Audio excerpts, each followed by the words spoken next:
working through Paul's epistles, one lesson for each, although as we got to 1 Corinthians, I felt it necessary to divide 1 Corinthians into two. So last time I was here, we took a look at the first part of our attention to 1 Corinthians. Today will be part 2 of 1 Corinthians, but I do want to just do a very quick review of some of the things we talked about with the first part of our attention to 1 Corinthians. Paul on his second journey, that's not when he wrote the letter, it's when he went to Corinth the first time and established the church there. He arrives there from Athens into Corinth, and we talked a lot about what kind of city Corinth was. I showed you some pictures. This is the temple to the Roman god Apollo that was in Corinth. This is a temple, a picture of the public bath. This is a picture of that road. If you look at the kind of the background of the picture, those stairs raise you up. You rise up on those stairs to kind of the main open area of the center of Corinth. And this couple is walking in the direction of the port about 3 miles away, where ships would come and dock. At about that same location, just the camera's a little higher and pointed a little bit more to the left. You see that same road, but you can see a lot more of the ruins of those buildings. Now, I mentioned last time that these cities look very bad that we look at, the remains of them. And that people have done artwork to show what those cities look like, and you appreciate them for being really, nice looking cities. And so I brought a photo of one of those. That last picture, the last two pictures, that road from the stairs down 3 miles to the harbor, the Roman bath over here. I was there, but I don't remember the exact placement. I'm not sure if this is the Temple of Apollo or this is the Temple of Apollo. I kind of think it's this one out there. But this is that main open area. And you can just get a little glimpse right there. I didn't include the photo today, but that judgment seat of Gallio that Paul was brought before, and Gallio told the Jews, I don't care about this, go away. And so Paul wasn't in any trouble with that. Anyway, okay.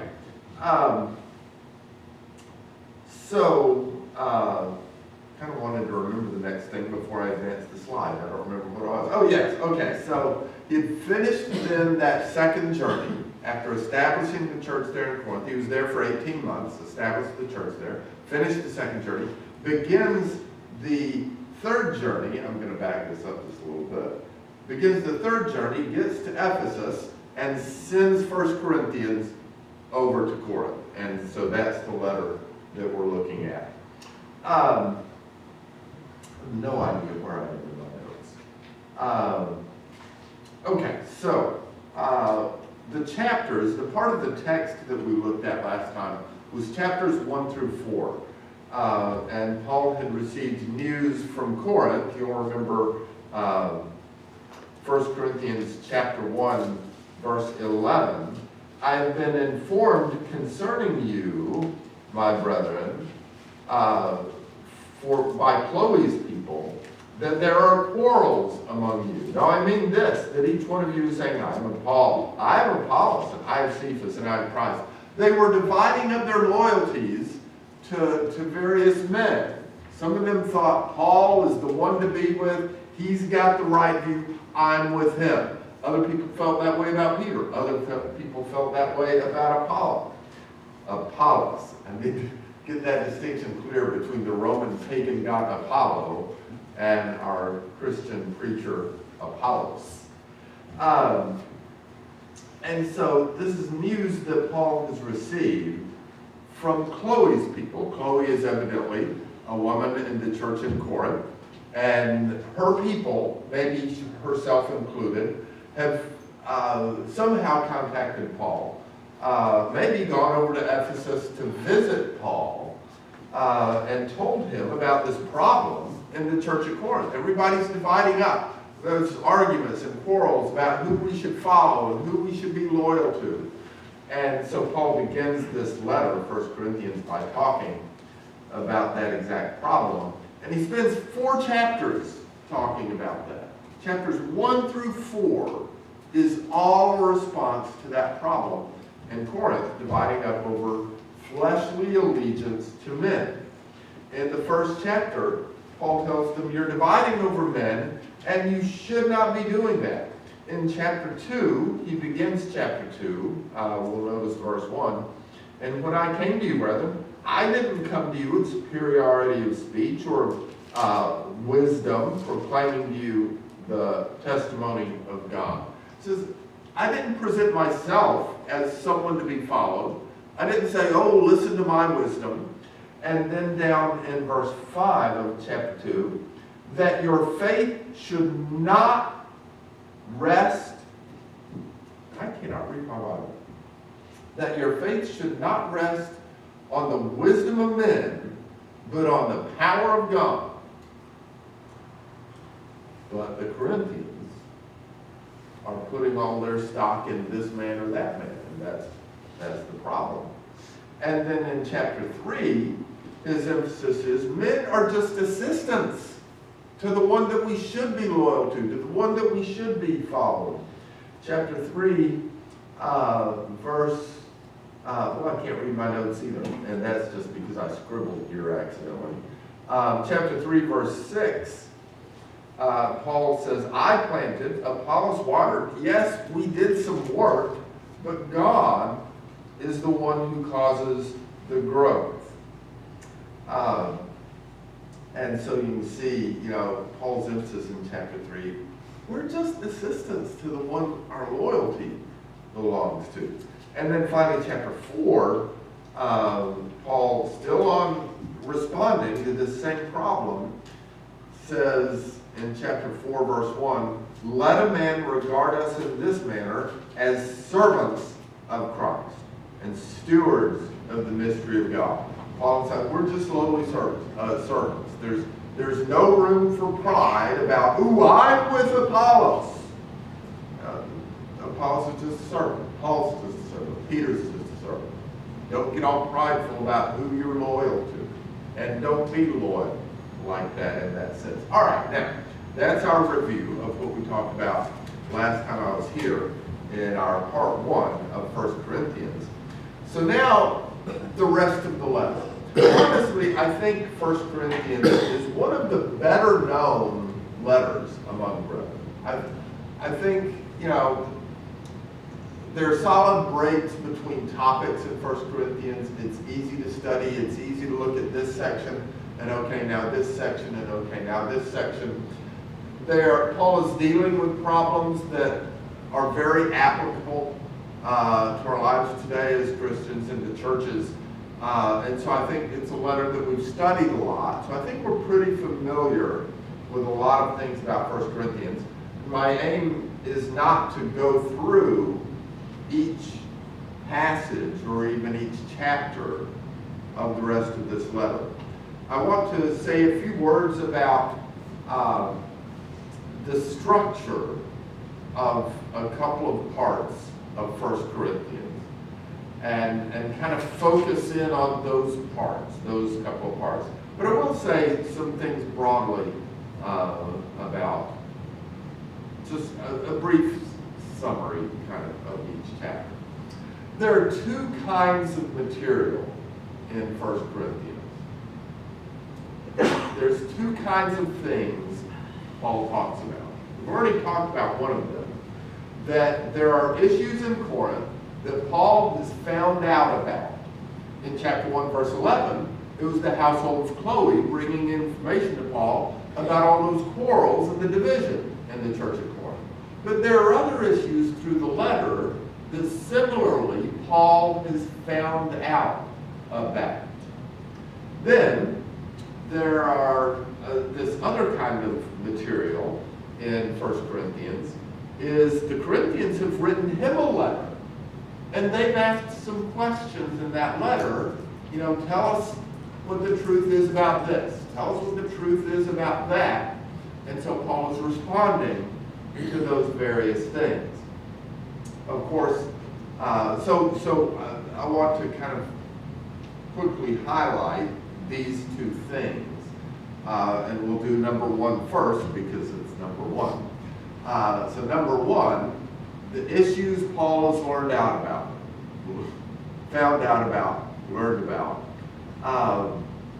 We notice the first one, back in chapter 1, verse 11. I've been informed concerning you by Chloe's people that there are quarrels among you. But there are others as well. In chapter 5, verse 1, he says, it is actually reported that there is immorality among you, and immorality of such a kind as does not exist even among the Gentiles, that someone has his father's wife. Who was reporting that? Was that like ABC News reporting that? It was somebody that had come to Paul, written a letter to Paul, and says, there's a terrible problem in the church in Corinth. And it's this man, and he's living with his father's wife. We don't know who is the one who brought this news to Paul. It might have been Chloe's people.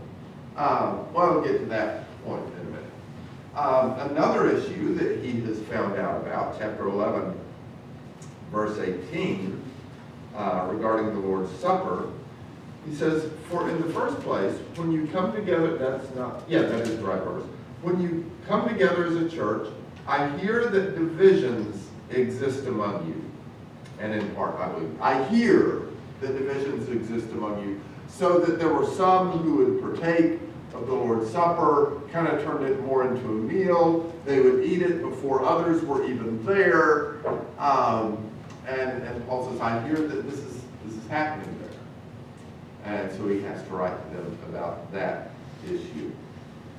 And then there are other sections of 1 Corinthians where he doesn't exactly say it's been reported or I've heard, but you can tell by the way he's talking about it, he knows what's going on over there in Corinth. So somebody's let him know about those situations, even if he doesn't say it's actually reported to me or I've heard about it. So other issues like that Paul somehow knows about. Staying on this first kind of thing in 1 Corinthians, issues that Paul has learned about. I'm going to ask a second question. How did Paul learn about those issues?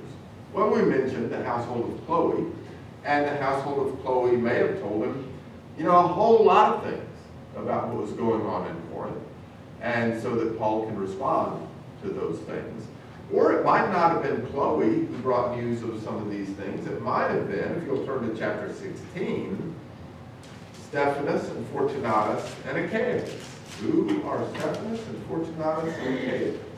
Might be a good trivia question and a Bible trivia game.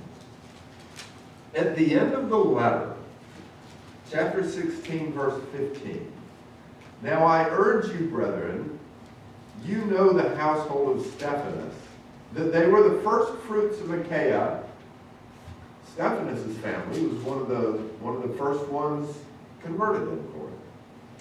And that they have devoted themselves for ministry to the saints, that you also be in subjection to such men and everyone who helps in the work and labors. And here's key, and I rejoice over the coming of Stephanus and Fortunatus and Achaicus, because they have supplied what was lacking on your part. For they have refreshed my spirit and yours, therefore acknowledge such men. So, we don't know if Chloe wrote a letter to Paul or if Chloe and her family visited Paul. But here we know that Stephanus and Fortunatus and Achaicus have actually visited Paul in Ephesus. They're from the church in Corinth. They visited Paul in Ephesus. And maybe they are the ones who brought news, for example, about the man living with his father's wife and other issues through the letter. Or maybe it's some others we don't know about, some other people from the church in Corinth who contacted Paul in person or by mail and let him know what was going on in Corinth. Or maybe some of this Paul knows because the Holy Spirit just let him know these are the things going on over in Corinth. You need to write a letter about that. There's nothing in the letter that overtly suggests that. I'm just, thinking in my head, how would Paul have known some things going on over there?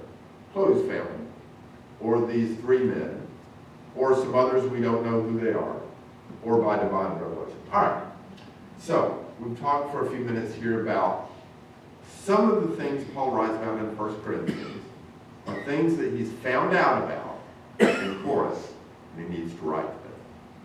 The other kind of thing Paul writes about in 1 Corinthians are, we've talked about number one, and so now I want to talk about number two, the issues that the Corinthians have asked him about in the letter that they wrote to him. So let's talk about that. The first one of these is to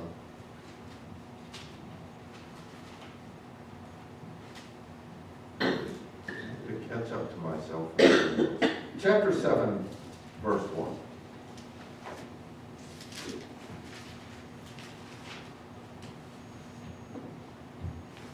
Chapter 7, verse 1. Now concerning the things about which you wrote, it is good for a man not to touch a woman. They had written him something, a letter, and they'd written about this topic. It seems to me they're asking him about this topic because Paul is answering the truth about these various issues they inquire about. And in this section, the subject is, should we just not marry because we're Christians and we just want to be independent servants of God without tied to anybody else, that kind of thing, or should we be allowed to be married? And so Paul responds to that. Notice the first two words of that section, now concerning. There we go, got that red underlined there. Remember that phrase, now concerning, because we get to chapter 7 and verse 25, and it's now concerning virgins. I have no command of the Lord. It's a very closely related topic to the first half of the chapter. And he talks about that. And then in chapter 8, verse 1, now concerning the things sacrificed to idols. We know that we all have knowledge. Knowledge makes arrogant, but love edifies. It's a whole host of topics Paul talks about with the Corinthians that began with now concerning the things about which you wrote, and then now concerning virgins, and then now concerning things sacrificed to idols. In chapter 12, verse 1, now concerning spiritual gifts. And in chapter 16, verse 1, now concerning the collection for the saints. So it seems like Paul introduces in chapter 7, verse 1, this letter that they had written to him, and he's responding to that. And he says, now concerning the things about which you wrote. He begins to discuss that first question, the choice of married or not married. And then each time he returns to that letter to address one of those questions they had asked, he begins that section with now concerning this. And he talks about that for a while. Now concerning this, and he talks about that for a while. The interesting thing, though, about 1 Corinthians is he goes back and forth between, I've heard that this is going on, and now concerning this thing. And I've heard that this is going on, and now concerning this thing. It's not all of one and then all of the other.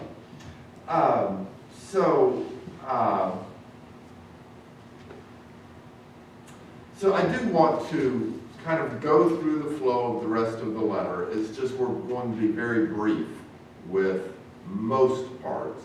We'll slow down for a couple of parts.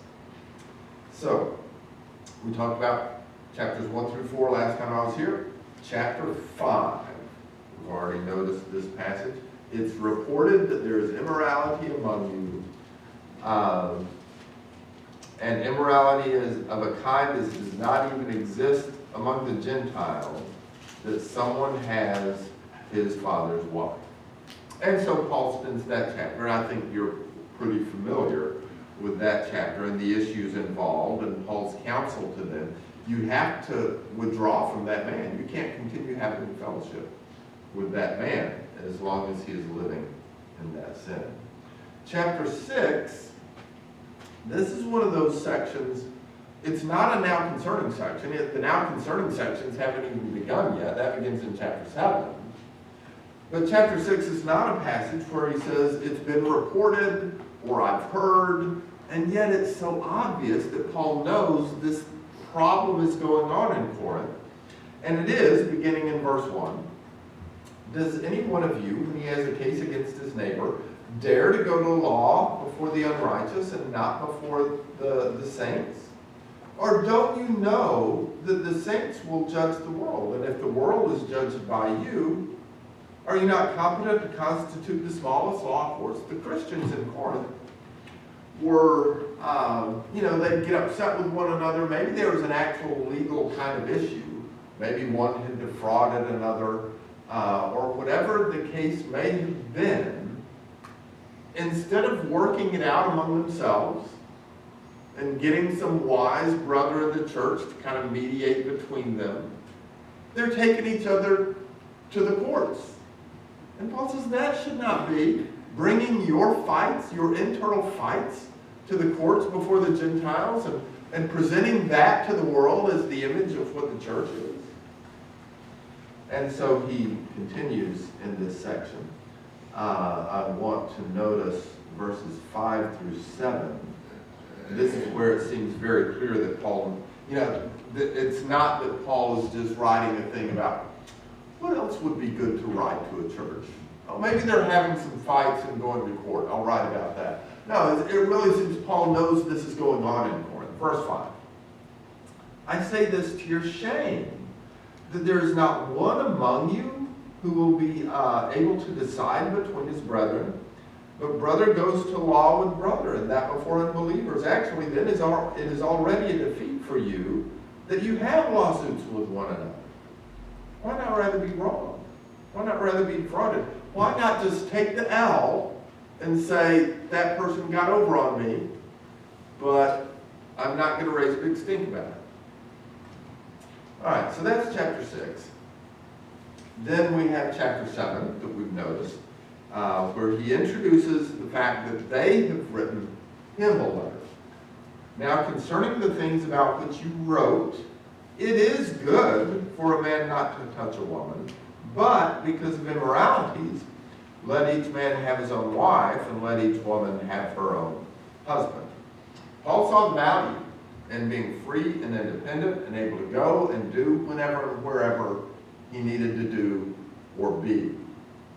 But he also realized that not everybody is cut out for that, and temptation will rise as a single person. And so, allow each person to have their own spouse. If that's what they want to do, don't try to prevent them. Let them marry. And there are a number of issues that Paul talks about in this passage. I think I may have mentioned earlier, maybe I did. It seems that some of them had started thinking, I've become a Christian, but my spouse did not become a Christian. Maybe I should divorce them. And Paul says, no. They're content to live with you. Let them live with you. Don't split up a marriage over that. Then in the last half of chapter 7, the things about the virgins and how to view that and what they ought to do. And in particular, what fathers with their virgin daughters, should they guide their daughters to make this choice? Should they guide their daughters to make that choice? Then we get to chapter 8 and 9 and 10. Here's where I want to slow down and talk a little more about the structure we find here. Chapters 8 and 9 and 10 are a unit. We talked about chapters 1 through 4 being a unit, all going back and dealing with that problem of quarrels among the brethren, saying, I am of Paul, I am of Apollos, I am of Cephas. Chapters 8 through 10 are a unit. And he begins chapter 8, verse 1, now concerning things sacrificed to idols. So in chapter 8, Paul is dealing with this subject. We just read we didn't read all of verse 1. Let's read the whole verse. Now concerning things sacrificed to idols, we know that we all have knowledge. Knowledge makes arrogant, but love edifies. We'll talk about the meaning of that here in a moment. Skip with me to verses 5 through 11. For even if there are so-called gods, whether in heaven or on earth, as indeed there are many gods and many lords, yet for us there is but one God, the Father, from whom are all things, and we exist for him, and one Lord, Jesus Christ, by whom are all things, and we exist through him. However, not all men have this knowledge. Remember back in verse 1? Knowledge makes arrogant. However, not all men have this knowledge, but some, being accustomed to the idol until now, eat food as if it were sacrificed to an idol, and their conscience, being weak, is defiled. But food will not commend us to God, nor neither the worse if we do not eat, nor the better if we do eat. But take care lest this liberty of yours somehow become a stumbling block to the weak.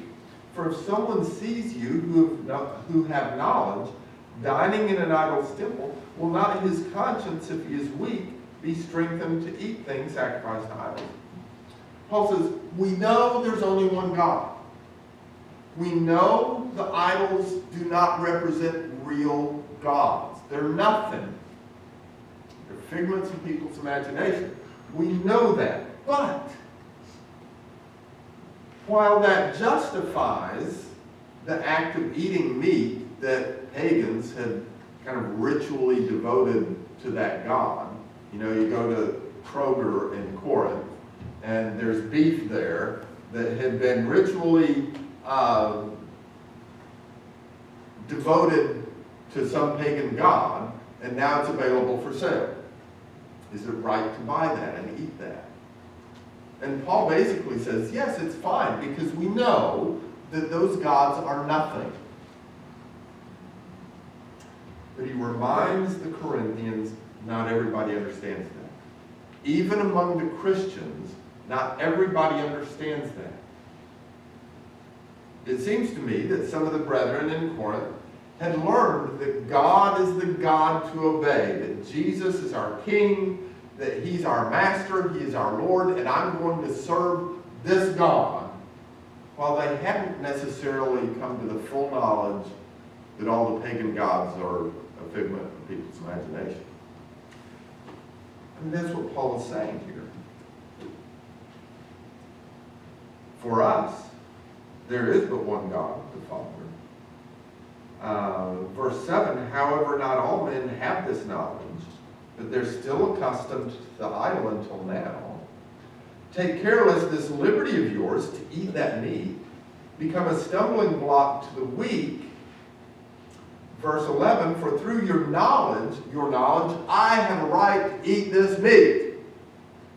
But through your knowledge, he who is weak is ruined, the brother for whose sake Christ died. So you've got brethren whose conscience is weak on this matter. Paul began the chapter by saying, knowledge makes arrogant, but love edifies. Yeah. Oh, those brothers over there, they just don't understand yet. But I know, I understand, and I'm going to eat this meat. But love, instead, cares for that weak brother and doesn't tempt that brother to do something that to him in his mind would be wrong. Okay, that's basically the lesson of chapter 8. Chapter 9, Paul is talking about support for men preaching the gospel. Chapter 9, am I not free? Am I not an apostle? Have I not seen Jesus our Lord? Are you not my work in the Lord? verse 3, my defense to those who examine me is this: do we not have a right to eat and drink? Do we not have a right to take along a believing wife, even as the rest of the apostles and brothers of the Lord and Cephas? Or is it only Barnabas and I that don't have a right to refrain from working? Who at any time serves as a soldier at his own expense? Who plants a vineyard and does not eat the fruit of it? Or who tends a flock and does not use the milk of the flock? I'm not speaking these things according to human judgment, am I? Or does not the law also say these things? And we get down to verse 14. So also the Lord directed that those who proclaim the gospel to get their living from the gospel. Chapter 9 is about support for those preaching the gospel. It doesn't sound so united here for a moment. But chapter 10, it's back to the meat and idols issue. Chapter 10, we'll notice verses 23 and following. All things are lawful, but not all things are profitable. All things are lawful, but not all things edify. Yeah, you have a right to do a lot of things, but it's not always wise, it's not always helpful to do some of the things you have a right to do. That's back to the issue of meat. Verse 24. Let no one seek his own good, but that of his neighbor. Eat anything that's sold in the meat markets without asking questions for conscience sake. For the earth is the Lord's, and all it contains. Meat anywhere is meat to eat.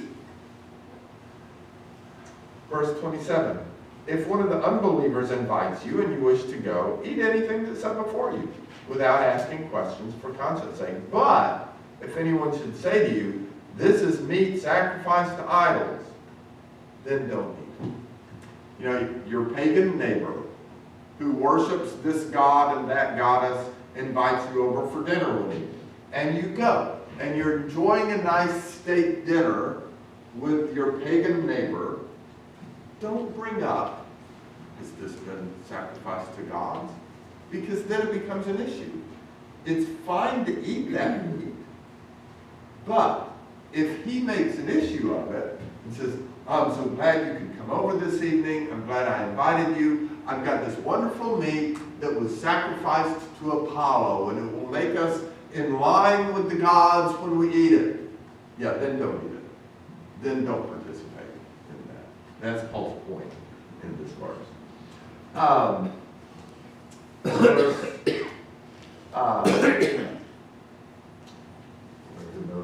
Verse 32, give no offense either to Jews or to Greeks or to the church of God. So don't cause the Jews to stumble over this issue.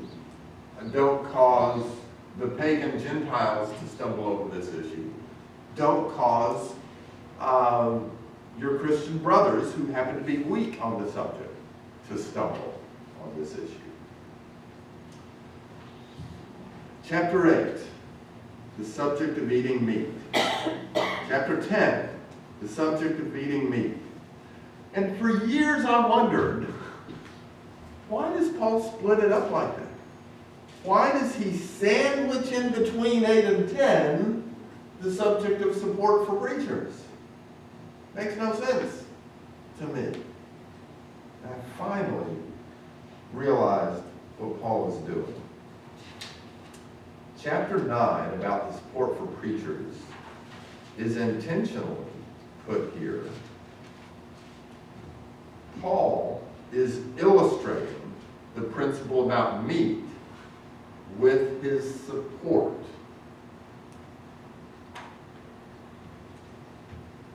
In chapters 8 and 10, Paul is saying you need to give up something that you have a right to. Sometimes you need to give up something that you have a right to for the good of others around you. And someone in Corinth might say, yeah, are you willing to ever do that? And Paul is saying in chapter 9, yeah, I'm willing to do that. I did that with my support. So, Paul, in the first part of 1 Corinthians chapter 9, is saying, I have a right to be supported. I have a right to expect that Christians I teach will give me financial support for the work that I'm doing. And we read those verses a little earlier. My defense to those who examine me is this: do we not have a right to eat and drink? Do we not have a right to take along a believing wife, even as the rest of the apostles?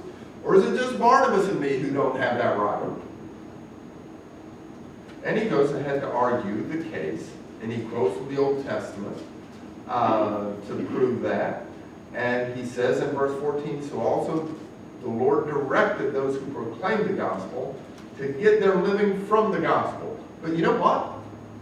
Paul had not accepted anything, any support from Corinth. And his point is going to be, I had a right to demand that you support me. But I didn't do that. He gave up something that he had a right for because he thought it would be better for all involved. Paul gladly accepted support from the church in Philippi. There was a great relationship between Paul and the church in Philippi that was touched on in class this morning, as a matter of fact. But with Corinth, there are some in the church in Corinth who absolutely mistrust Paul, who try to tear Paul down, who are spreading the idea that Paul's just in it for the money. And in that context, it wouldn't make good sense for Paul to say, by the way, you need to be supporting me financially. So he gave up that right. We notice some things about this in 2 Corinthians as well. 2 Corinthians 11, verses 7 through 9. 2 Corinthians 11, verses 7 through 9. Or did I commit a sin in humbling myself that you might be exalted because I preached the gospel of God to you without charge? I robbed other churches, taking wages from them to serve you. And when I was present with you and was in need, I was not a burden to anyone. Philippi didn't send money for him. I was not a burden to anyone. For when the brethren came from Macedonia, they fully supplied my need, and in everything I kept myself from being a burden to you, and will continue to do so.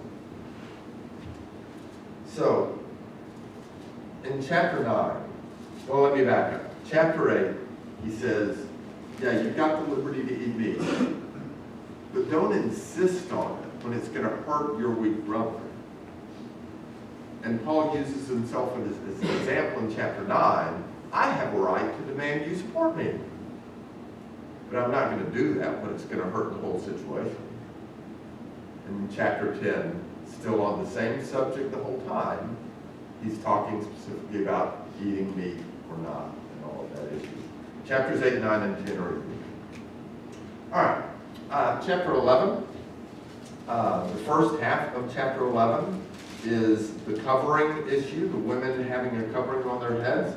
For what it's worth, there's no way to take the time this morning to go into it. My view on this passage is that the woman's hair is the covering, that it should have some amount of length, longer than what a man's hair is. But that is the covering that Paul is talking about. Anyway, probably shouldn't have gone into that.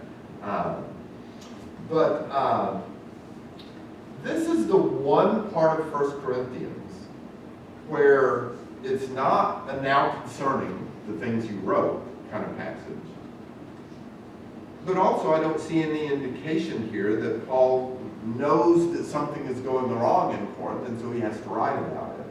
So I don't know exactly what to say about that. But second half of chapter 11 is something he has heard about for sure, the abuse of the Lord's Supper. I'm forgetting to go about PowerPoint there. The covering, the Lord's Supper.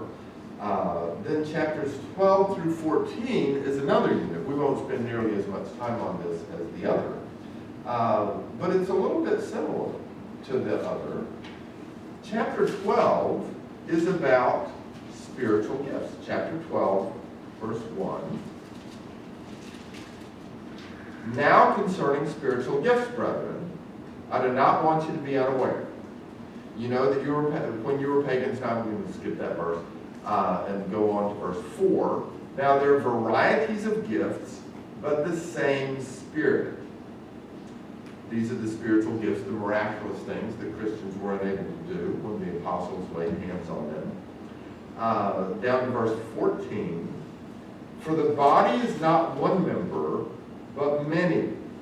If the foot should say, because I am not a hand, I am not a part of the body, it's not for that reason any less a part of the body. Paul is using this illustration to say, because the Corinthians were looking at some gifts as more important, more valuable, more honorable than other gifts. And so if you had one of the gifts that wasn't viewed as honorable or as noble or as useful, you know, you were just this guy over here in the corner, oh, all I have is this gift. And Paul is saying in this part of the chapter, they're all important because you're all important, because God has saved you all. And all those gifts have their purpose. Back in verse 4, there are varieties of gifts, but the same Spirit providing each of those gifts. But the Corinthians were placing much more value on some than others, particularly the gift of tongues. And you look at the world today, the religious world today. What's the big gift that everybody talks about in spiritual gifts? People who still believe that we have spiritual gifts today? Speaking in tongues. Some of them will say, you can't be saved until you can speak in tongues. And so in Corinth, they were exalting people who could speak in tongues and kind of being dismissive of people who did not have that gift, maybe had another gift. That's not very loving, is it? That's why chapter 13, well, let me back up just a moment. Chapter 12 is about spiritual gifts. Chapter 14 is about spiritual gifts. And you've got in the middle, chapter 13, which looks like it's just a passage about love. If I speak with the tongues of men and of angels but don't have love, I become a noisy gong or a clanging cymbal. If I have the gift of prophecy and know all mysteries and all knowledge, and if I have all faith so as to remove mountains but don't have love, I am nothing. Verse 4, love is patient, love is kind, love is not jealous. You know this passage. What's it doing in the middle of chapter 12 and 14 about spiritual gifts? Well, because the Corinthians were being very unloving in their attitudes about spiritual gifts. And so Paul, after talking about this problem, and each person, you know, each hand, each foot, each ear of the body of Christ, no matter what gift they have, they're all important, they're all members of the body. And you should not be unloving toward people who are a big toe. Just because we don't think of the big toe as such a nice part of the body. And so then he just takes some time to talk about love. And he says in chapter 13, verse 13, but now by faith, hope, love, these three, but the greatest of these is love. And in the middle of the chapter, verse 8, love never fails, but if there are gifts of prophecy, they'll be done away. If there are tongues, they will cease. If there's knowledge, it will be done away. Miraculous gift of knowledge. The spiritual gifts are going away. Love is the permanent thing. And then in chapter 14, he returns directly, more specifically, to talk about a lot of specific things about the practice of spiritual gifts. All right, so chapters 12 and 14 is you know. Chapter 15 is about the resurrection. Paul knows how he found out. I don't know, maybe from Chloe, maybe from Stephanus Fortunatus and Achaicus, maybe from somebody else. But he knows that some of the Christians in Corinth are saying, well, let's read verse 12. If Christ is preached that he's been raised from the dead, how do some among you say that there is no resurrection of the dead? That's what chapter 15 is about, that there is a resurrection of the dead, yet in our future. Chapter 16 is the final chapter. It's also the final now concerning section. Chapter 16, verse 1, now concerning the collection for the saints. This is the project Paul is working on through this third journey, raising funds from the Gentile churches to help the poor among the Christians in Jerusalem, the Jewish Christians.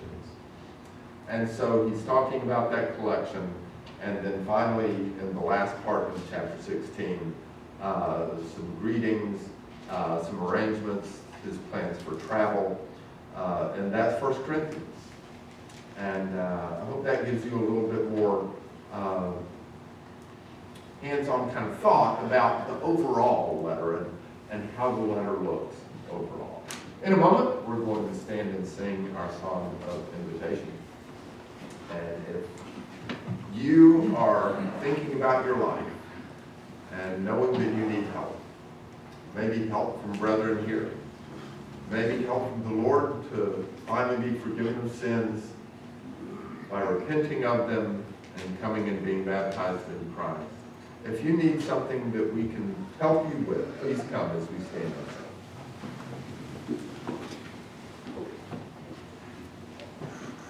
Give me thy heart, says the Father above. No gifts